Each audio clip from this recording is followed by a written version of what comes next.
For decades, humanity dreamed of intelligent machines. We pictured them in science fiction, in comic books, in visions of the future. We imagined flying cars, wristwatch phones, instant communication across the globe. And yet, much of what we imagined took decades to appear. Artificial intelligence, long promised, only now explodes into reality. Why? The answer isn't technological, it's human. In the non-physical, in the true present moment I call the moment of becoming, creation happens instantly. Probability waves collapse into form the moment attention aligns with desire. But in physical reality, two things slow this down: the built-in resistance of the physical environment and the resistance we carry in our thoughts and beliefs. Physical reality is a record of past focus. It is not the now, like human beings think it is. The actual now is the moment of becoming, that spacious reality that exists in non-physical, from which all things emerge. It is the place that we actually reside in all of the time as we focus our energies. And when we focus our energies, what we focus on becomes more until it manifests into physical reality. So physical reality is manifested. It's not manifesting. What's manifesting is the moment of becoming, and that's where we have the most power. It is in the moment of becoming that we determine what our present moment is going to look like. And it is also where we receive our impulses. For example, right now I'm being inspired by my broader perspective to reach down and to grab this leaf from the ground. I received the impulse to grab the leaf before I took the action in physical reality.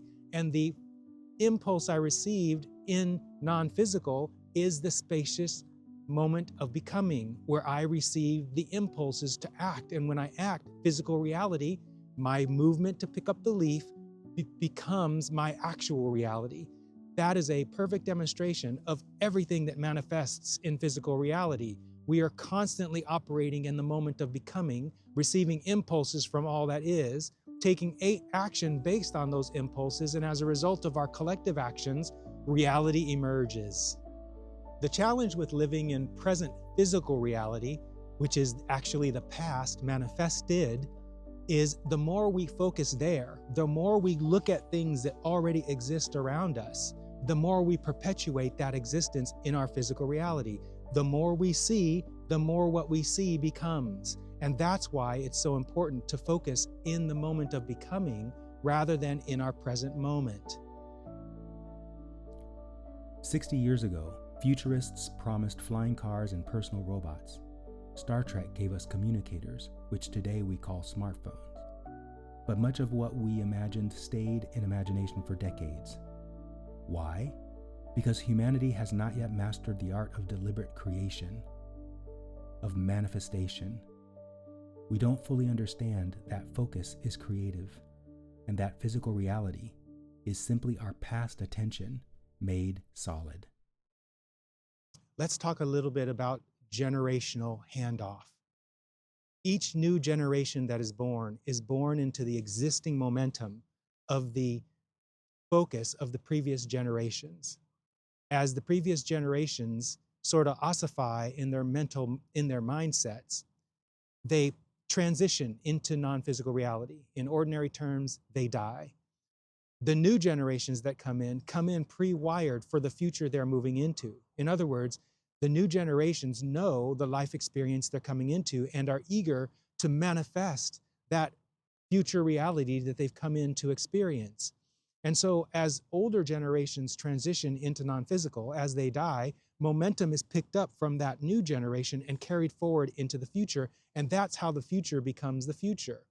There is inherent resistance in the existing generations, and this is one of the benefits of transitioning, of dying, is because as old generations die off, they take with them the momentum they have carried and established throughout their lives, leaving room for the new generations. The challenge with this natural transitional process is it causes futures to emerge in ways that are very slow and very gradual. But we don't have to be subjected to that slow, gradual, stepwise kind of linear progress into the future. We can experience jumps and transitions that represent significant quantum leaps into the future. That's what's possible when new people come into the world focused powerfully on the future that they see, the future that has caused them to come into physical reality. The AI boom could have happened in the 1970s, the 1980s, even earlier. The science was seeded. The mathematics existed. What held it back wasn't the lack of invention. It was the lack of alignment. Collective focus wasn't ready. We were still telling stories of machine uprisings, corporate greed, and technological doom. We're still doing that today. And so, the reality matching those stories remains dominant. Until now. Only in recent years have newer generations coming into physical reality focused more on the promise of the future than the peril. Assisted by the transition of the generations that have come before them, they have been able to establish a dominant momentum that has given rise to the AI age. Artificial intelligence coming into the mainstream is evidence of that dominant focus, a focus that was born in non-physical and is perpetuated by the younger generations who are seeing more focus on the promise of the future than the perils of the future. If AI can bloom the moment our focus allows it, what else is waiting for us? Solutions to climate change, abundance for all, cures for diseases we've long accepted as permanent. These aren't someday dreams anymore. They exist now, in the probability state, and are gradually unfolding. But even more adventurous opportunities await us in the moment of becoming and include understanding more of the potential that we are as humans. That can include things we think are impossible, such as teleportation, alternate dimension travel, shape-shifting, and more. The more we understand the nature of creation, the faster these futures arrive. We don't have to wait for generations to pass. We can change our collective trajectory in this very moment of becoming. But that change must first begin with the individual. That's me, and that's you. The future that we're moving into, this AI-enabled future, is going to be outstanding. I'm really looking forward to it. But in the meantime, what's really inspiring to me, what's really causing me to be excited about life, are the supernatural experiences I'm achieving as a result of living in the moment of becoming. These abilities are available to all of us, but it does require a focus in the moment of becoming, where all things, the place from which all things emerge. And as I'm experiencing these experiences, I'm finding that nothing is off limits. The only thing limiting me are my beliefs and my thoughts.